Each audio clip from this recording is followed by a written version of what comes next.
Thank you, everyone, for joining us this afternoon. This is our second now. How do we network, sell, and market? But this one is toward LinkedIn. As we are all continuously venturing into taking our business more fully online, and now we're looking toward melding back into some level of in-person and online business, we're all still trying to figure some things out. So Kit Letcher is president and CEO of Better Business Bureau, serving Central Oklahoma. We're located here in Oklahoma City. And Dan Short is CEO and digital strategist for Personify Solutions.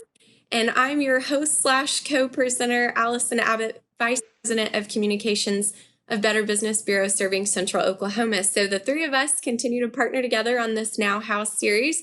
Kit, Dan, thanks again for being with us this afternoon. Thanks for having me. Yeah, we're excited to be here. Thank you.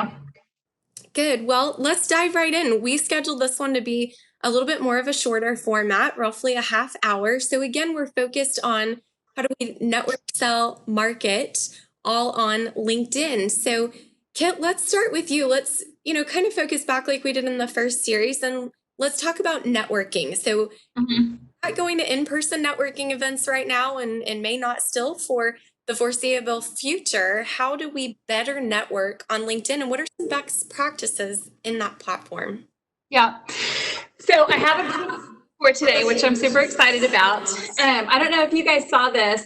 The Oklahoman put together a really great piece. It's been running all through April. It's a 4-part series, and it's the 21st Century Woman. And they did, so I'm going to put this down so I'm not sitting here holding it in front of my face.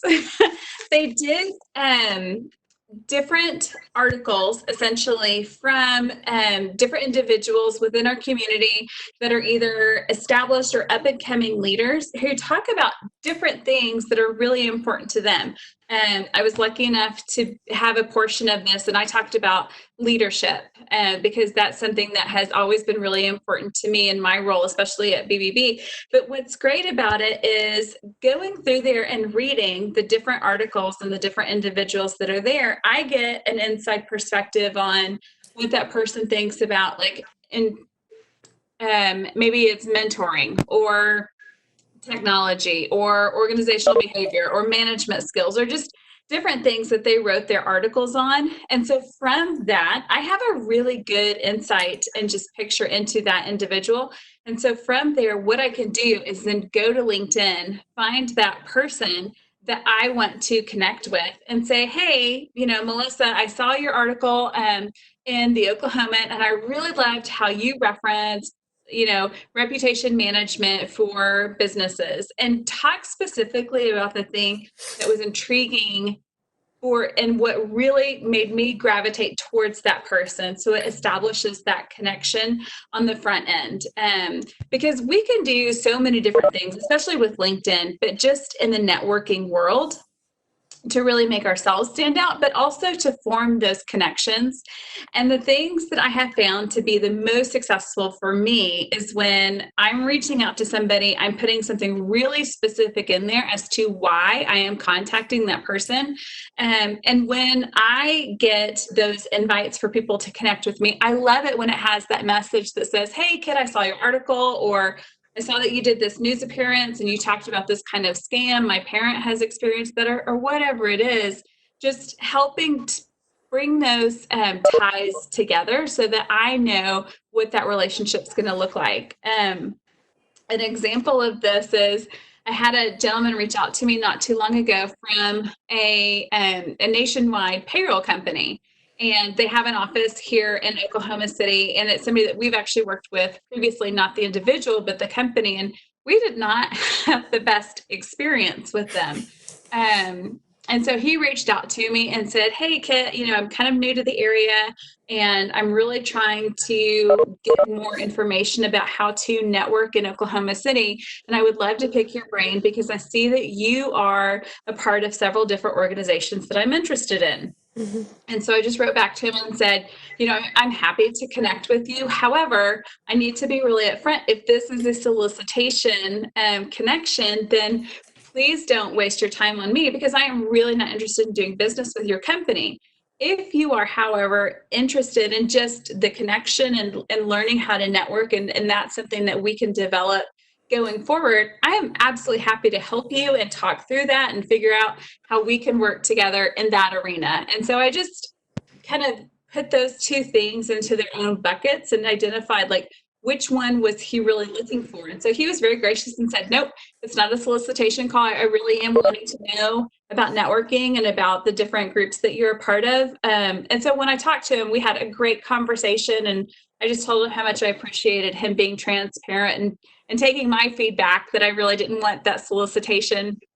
And it was great because it just opened up a whole other dialogue, and it created a platform with which I could tell him why we'd had a bad experience with his company. And he could use that for their own stuff. But that was after we built a little bit more of a level of trust with one another, which was great. And so how we approach those connections, especially on a platform like LinkedIn, which we know is a great tool for sales and marketing, but sometimes people take it to the 10th degree when it comes to sales and marketing, and they don't necessarily do a good job of establishing that connection on the front end. This is a way to do that and really get yourself in the door as far as having and building that relationship first versus just like doing the cold pitch. Because obviously those warm leads are going to help down the road. But if you are trying to use LinkedIn purely as a networking tool, a relationship building tool, this is how I would suggest that people really go about doing it. And so I'm going to pause there and see if anybody has any questions or comments or anything that you would like for me to elaborate on in that regard. For all attendees, feel free to, you're welcome to utilize the chat feature and message everyone, or you're welcome to message myself directly, and I appear as A. Abbott in the chat feature. Kit, while we're monitoring that, if someone has thoughts or questions, tell us about location tracking. You had learned about this from someone within your network recently. So as we all migrate slowly back into in-person networking events, how might we utilize that? Yeah. Okay. So this is one of my favorite tools on LinkedIn. I think it's really neat how it works. And I love that you can turn it on and off as much as you need. And so a lot of times when I go to networking events, I don't necessarily know who's going to be there. I've lived in Oklahoma City since 2005 and know a lot of different people, but oftentimes I find myself at events just kind of scanning the room, trying to find a familiar face. And so LinkedIn has this really great tool that you can use. It's only on the phone version. It's not on your desktop version because it is for tracking other people who are near you. And so what it is, and I have instructions that I'd be happy to send out to the entire group, but when you pull up your LinkedIn app, on the very bottom, when you look across the screen, it starts from home and it goes all the way over to jobs. The second option in says My Network. You click on My Network.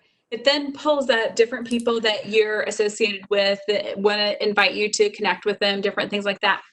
The very bottom of the screen, there is a blue button that has the outline of a person's profile and a plus sign. If you push that button, it pulls up another menu for you, and it says, actually, I'm going to do it while we're talking. I think it says like scan QR code. Hang on. Now I have to look at it while I'm talking about it.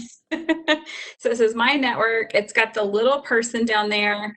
And then it says add contact, scan QR code, or find nearby. If you click on find nearby, when you are going into or you are at an event, it uses the Bluetooth in your phone to basically scan the crowd for other people who have this feature turned on. And so you can find other people that are already in your network at that event that maybe you've never even met before, but you've connected with them and you've been intending to meet them. And you can then send them a message and say, hey, Allison, I see that you're at the same event that I'm at. How about if we connect? I'd love to meet you by the coffee table in 10 minutes. Or can I just chat with you before we both have to get out of here? Whatever that looks like. This is especially great tool when you're at an all-day conference, because as you're going through and making additional connections with people, you can continually see who is near you at that event and keep continuing updating those contacts for yourself. So it's just a really neat tool that's only available on your phone app. I like it because it helps me connect with people that I may or may not know is going to be at that event. And then I can be a little bit more strategic about how I'm engaging with people or the people I'm looking for in that specific event. Kit, thank you so much for that. So, Dan, I want to kick it over to you as we improve our networking skills and we're all still figuring out how to try to still sell in this landscape. How might someone utilize LinkedIn to better sell in the current marketplace? Yeah, I thought Kit started to touch on that a little bit, and I'll talk some about the technology tools because there are a lot in LinkedIn. But I think that people look at LinkedIn purely as a social networking platform just for business, but it's a lot more than that. So I kind of engage you to think about it as a complete platform or an application because there's so many components to it. Kit mentioned one great one in the app. And if you're not using the app, you need to download the LinkedIn app and use that in conjunction with the web-based service because you get a lot more capabilities out of that. So look at it as an application like you look at any other software application out there and start to explore all the features. And I'll talk a bit about that in a minute. But from prospecting all the way through landing your customer, the sales process, nurturing your customer, exchanging information throughout the sales process, you can use it as a complete engagement platform, right? So think beyond that. I'll talk a bit about prospecting where you can really write posts, obviously. You can write articles. They have an articles feature for some longer blog posts you can do. And I think Allison will talk a bit about that. But you want to really fully leverage that content capability. You want to put your website out there and not be able to really engage potential customers right out of the gate. Content is key like it always has been, right? You need really relevant content. I appreciate Kit. I love the forthrightness. I don't know how many of these I get, but people say, hey, I saw you on LinkedIn and I want to reach out to you. We have a great product. I want to tell you about my company. That does not resonate with me, and it probably doesn't resonate with a lot of people, right? So you need really good content, and you can get that from LinkedIn. You can figure out what their pain points are. You say, hey, I see you're going through a mergers and acquisition, and you're looking at buying a company. I can help you with the technology infrastructure, right, and adopting that. Call me. I like to say, sorry for the cold call. If you don't need my service, you don't need to call me back, or you don't need to reach back out. Right? So make it easy on them. Don't make it a sales pitch, especially on LinkedIn. So you want to use it as a social media networking platform, sure. You can really start to drill in on prospecting capabilities of it. And then once they're a customer, and this is big for current customers, a lot of people forget this, re-engage. It's a great way to touch base with the customer that you may not have talked to for a while, and just reach out to them through direct messaging because you already probably have you're probably a first level right connection with you. So reach out. Some other tools you can use for reaching out, whether it's prospecting or for existing customer, and that is the messaging capability, obviously, but InMail, right? If you use InMail, it's an added service, but it's about 30 to 40% better response on InMail than using just email, right? So if you can utilize the InMail service in LinkedIn, you may get a better cold call response using that service. So a lot of features out there that you can use. A quick note on your connections, right? Now, there's a couple different philosophies on the number of connections in selling on LinkedIn. One is if you don't have over 500 plus connections, people really don't take you seriously. They don't take you as the expert, right? So really go for the 500 plus. But then on the other hand, people don't like to just accept invitations if they don't really know the person. So you have to decide on that yourself, right? To get to the 500 plus, I probably accept a lot of people inviting me that I normally wouldn't have, but I wanted to get to that 500 plus mark. Now I'm a little more discriminating in who I include, right? And I'll do the same when I'm reaching out. I really try to do some research on the person to have some legitimacy behind why I'm inviting them to be a connection.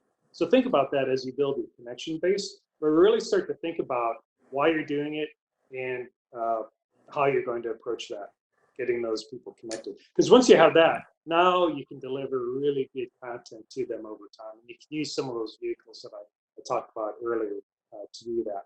So build the client, use the tools. Also, you're capturing a lot of data, right? You're capturing information about your connections, right? And you want to be able to use that, fully leverage that. Well, there's some features where you can actually extract your data from LinkedIn, right? So if you go into privacy settings, there's a section on data usage and privacy. You can actually go and download your data. And if you want to put in a spreadsheet or you have a CRM tool like HubSpot or Salesforce, you can incorporate that in. So again, use it as a platform. Start integrating that information through whatever vehicle you want. So you can start generating emails, you can get feedback, you can put in information about it.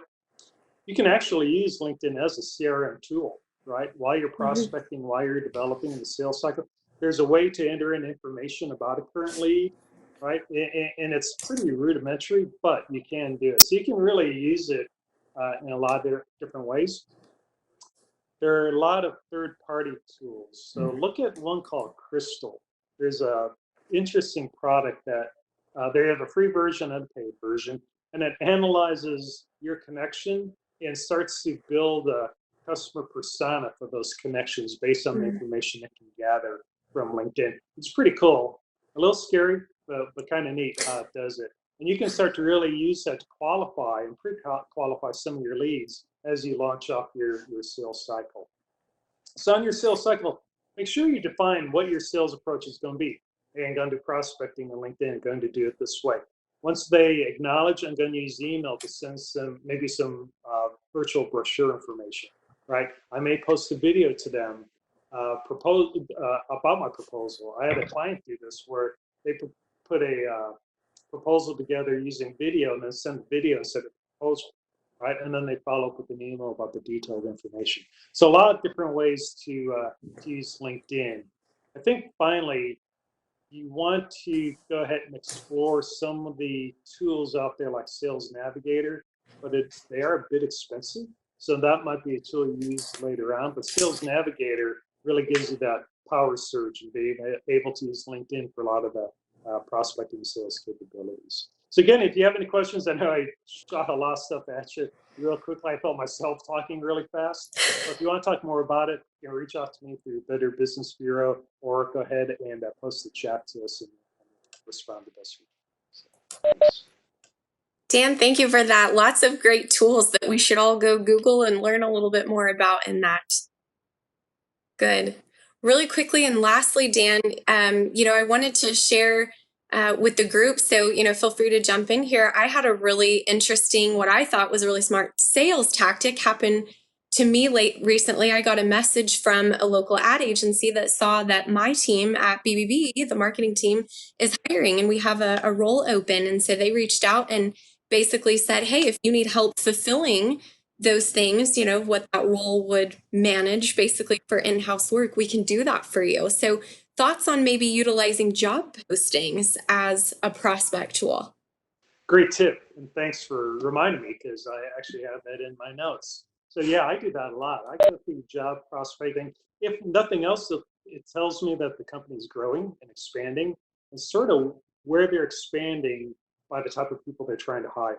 So they may be hiring a programmer. Well, I don't do programming anymore, but I see that they're doing development. I see their interest in technology. So that would give me some segue into reaching out to them, right? So you can use job postings that people are putting out there in a lot of different ways. So yeah, that's a great point. Thanks, Dan. Again, before I dive into marketing, if you all have questions so far, like Dan said, feel free to drop a note in the chat feature, whether to everyone in the little drop down or to me, A. Abbott.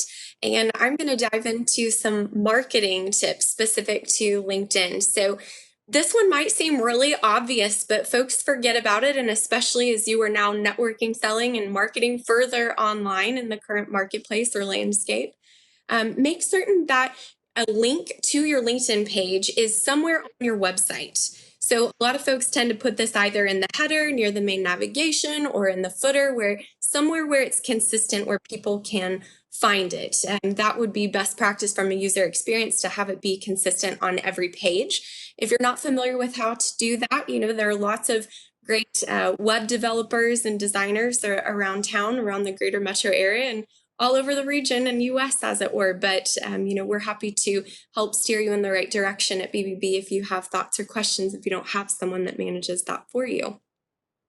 Additionally, you could consider having a direct link in your email signature to your LinkedIn page if, say, LinkedIn is the primary platform social media wise that you use, as well as, make sure that you are linking content in your social channels to and from the LinkedIn page. So, for example, when we BBB marketed this event with Dan today, we actually did a post on LinkedIn that linked back to the Facebook event page and or the Eventbrite page where you RSVP'd to get to this event today. So some things to consider there for inter-channel or cross-channel linking as you promote your LinkedIn profile.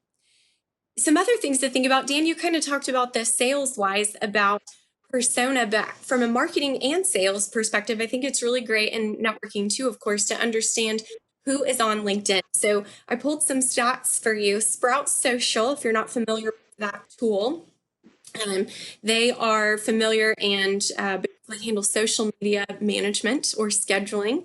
They recently put out some stats, so I'll give you a couple. 44% of LinkedIn users are in the age range of 25 to 30, and then 37, the other core percentage group, are in the age range of 30 to 49. So you're getting those sort of back-to-back age ranges or demographics, if you will. That is the core audience. And then you have just a smaller percentage of folks that fall under the age of 25, and then the remainder of that 100% over the age of 49. So you've got a pretty good range there in terms of ages. But again, the core age group falls between 25 and 49, which commonly is a good majority of the current workforce. So not surprising there. But then Hootsuite, another social media scheduling tool, put out some other stats that take us a little bit further to understand who you're talking to when you market and post on LinkedIn. So there are almost 700 million active users on LinkedIn worldwide. I thought that was an incredibly impressive stat, but only about 9% of US users visit the site multiple times a day. So that's a smaller number of people that are returning to it and frequenting it. But 12% of US users use it daily. So that number goes up of the people that are looking at it multiple times. But that's, again, a small percentage of the overarching group across the US that utilizes the platform. However, if B2B is your bread and butter, so targeting businesses to grow your business, there are 30 million plus companies on LinkedIn. So 30 million business pages, but practically that are, actively marketing themselves and posting on LinkedIn. So something to consider there. And then 39%, according to 99firms.com, 39% of users utilize the premium LinkedIn service. So of the lot that's on LinkedIn, that again is somewhat of a smaller percentage, but not quite half. So something to consider there to use premium. Yeah, Allison, that premium service, that's where you get a lot of those other tools like Sales Navigator and so forth. Again, a bit pricey, but they do offer some really good benefit. You bet. Thank you, Dan, for reminding us that. So something to look into if you're not familiar with the premium platform. Absolutely. So something that from a marketing standpoint, I have always encouraged companies to do is encourage your employees in the onboarding process, and make it even a part of your onboarding checklist to go like, follow, and actively engage with your LinkedIn page, and encourage them, as they so choose, of course, to share your company's content on their personal pages. So for example, like an event today, we had some of the BBB staff of their personal choosing market this event on their own LinkedIn pages. So that might be something to consider. It helps your company grow its network, and vice versa when you are marketing each other's content online, company and employee. Long form blog posts. This is something to consider. So a lot of digital marketing companies across the US have recently put out some really great information encouraging folks to maybe take one or two blogs that they might ordinarily put on their website and move them over to LinkedIn, linking back to their website. This helps your SEO or your organic ranking. If you're not familiar with SEO, search engine optimization, something else to go Google, story for another time though. But it helps that. And also it really helps your content on LinkedIn. So quick example where I've seen this work really well. Years ago when I was working at one of the many ad agencies that I worked for, there was a company that sold copy machines and digitally managed document storage for companies. And the CEO and president of that company did a really great job of housing the blog posts for the company on his page, because guess what? Personal pages oftentimes on LinkedIn allow for more character counts than company pages. So something to consider there when you're writing longer form content. He would share it to the company page and employees would share it from there, again, helping their network grow and getting that message further outward. So something to consider there. Again, as we talked earlier, that sort of cross-channel linking from your website and or other social platforms in that post is going to be really crucial to growing your engagement on all of your online platforms. Videos is another great marketing tool online. Thanks for your note in the chat. We'll bring that up in just a moment. So videos, for example, some of us are better talkers than we are writers.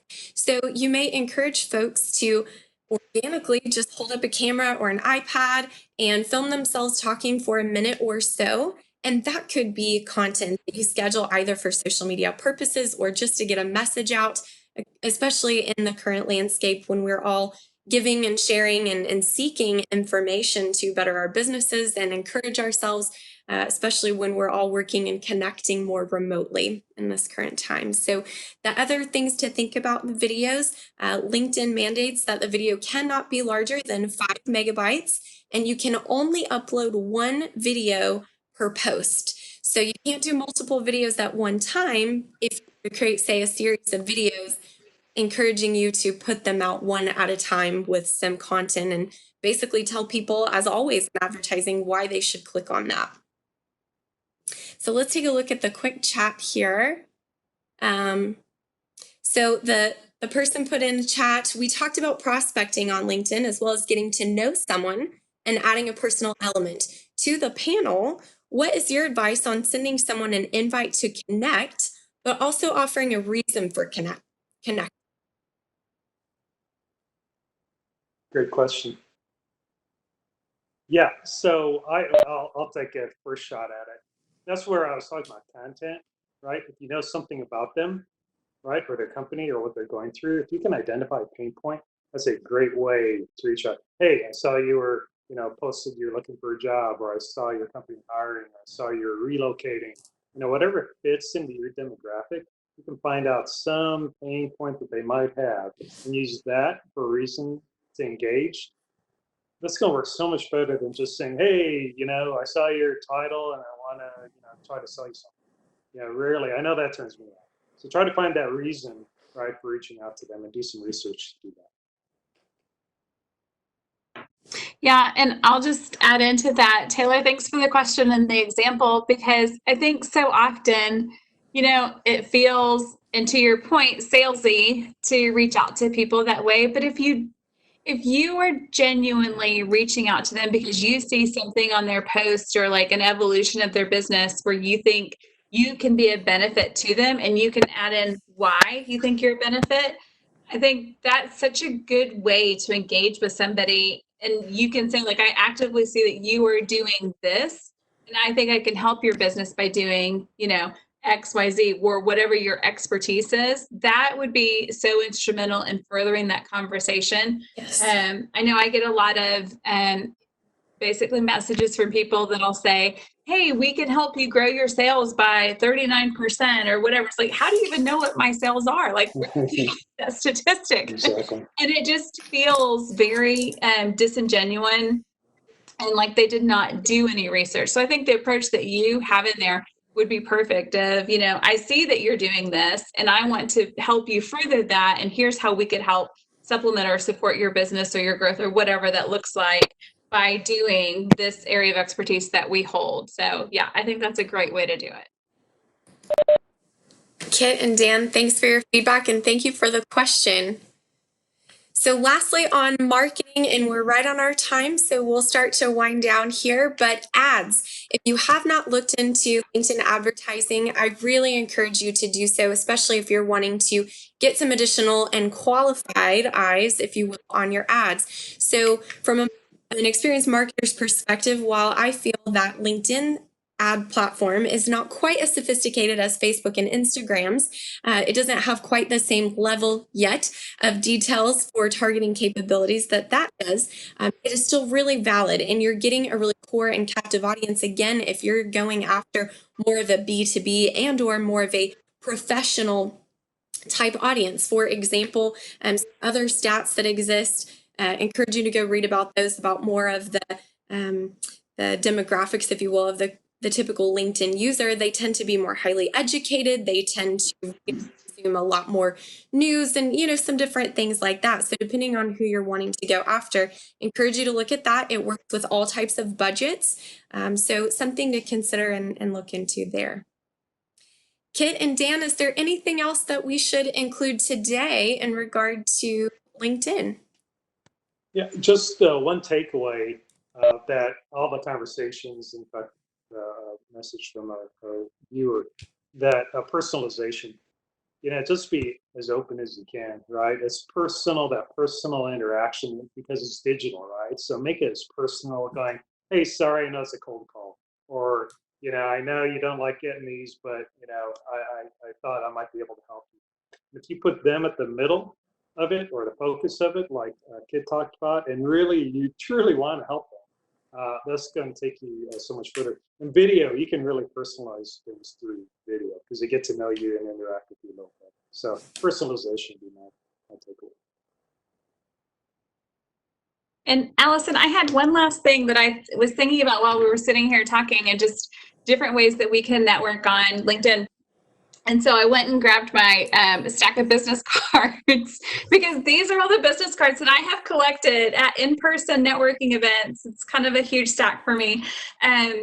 Where I have talked to somebody and met them, but maybe haven't followed up with them on the engagement side after the fact. So one of the things that I do is when I get a business card, I write on it where I met that person, because sometimes just with my role, I might go to 2 to 3 networking events back to back, and I don't always remember where I've met somebody. So I write on there where I met that person.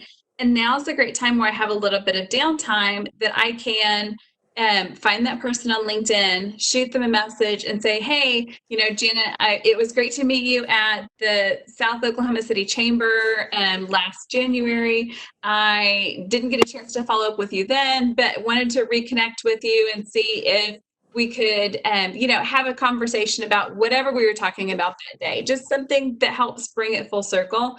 And it's a great way to grow your network, to Dan's point, of people that you've already met.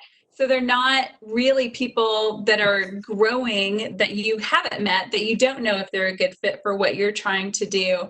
But you are intentionally putting the right people into your network that are helping you further your business and that align with your priorities and your strategic plan for your business. Because adding numbers for the sake of adding numbers isn't always helpful. And so, especially once you get over that 500 mark that he talked about, you want to be strategic in how you do that. And you want to add value to the pool of people that are in your network, yes, not just adding people in for the sake of it, increasing your numbers. So something to think about in that regard. That's a great point, Kit. I did that once. I reached out to somebody, but I couldn't remember where I met them. And that person was Allison Abbott. So it was. That's hilarious. I love that. Yep. And here we are today. Now we're old friends, right? Yep, exactly right.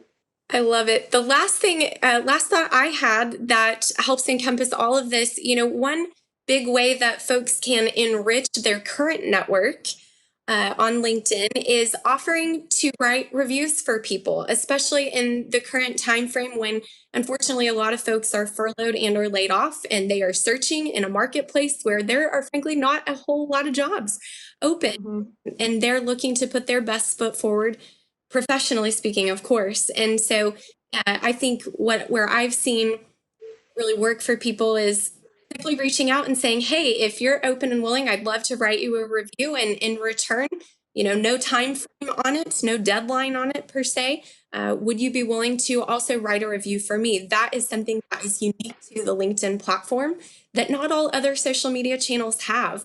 And so it's been an incredible compliment to personally have had some really nice reviews written for myself. And I've been proud to, in addition, write some for other folks that are, again, in my network. So something to consider now and in the future. Maybe build that into your weekly online networking. Maybe you aim to write one review a week, and it doesn't matter how long or short it is, but something that helps all people and you as well, because LinkedIn also shows how many reviews you have written on your profile. So something to think about. Kit, Dan, it doesn't look like we have any other questions as of right now. So folks, thank you so much for tuning in.